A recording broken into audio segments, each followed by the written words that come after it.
ఆయనతో చెప్పెను.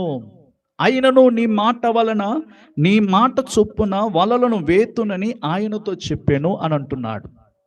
కనుక దేవుని యొక్క పిలుపుకు మనము లోబడినప్పుడు నిశ్చయముగా మన జీవితాలలో ఒక గొప్ప ఆశీర్వాదములనేవి మనము చూడగలము, ఒక గొప్ప దీవెనలనేవి మనము చూడగలం.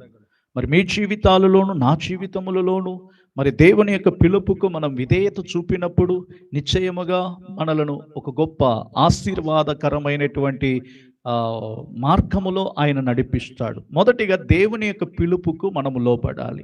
రెండవదిగా మనము గమనించవలసిన విషయం ఏమిటంటే, యేసును అనుసరించడానికి వారి తమ యొక్క వృత్తిని వదిలివేసినటువంటి కార్యములను మనం చూస్తూ ఉన్నాం. వారు చేస్తున్నటువంటి ఆ వృత్తి ఏదైతే ఉన్నదో వాటిని విడిచిపెట్టి ప్రభువును వెంబడించిన వారుగా ఉంటున్నారు. ఈ అద్భుతము మూలముగా, ఇక్కడ జరిగినటువంటి ఈ యొక్క అద్భుతము మూలముగా సీమోను పేతురు ఏం చేశాడు?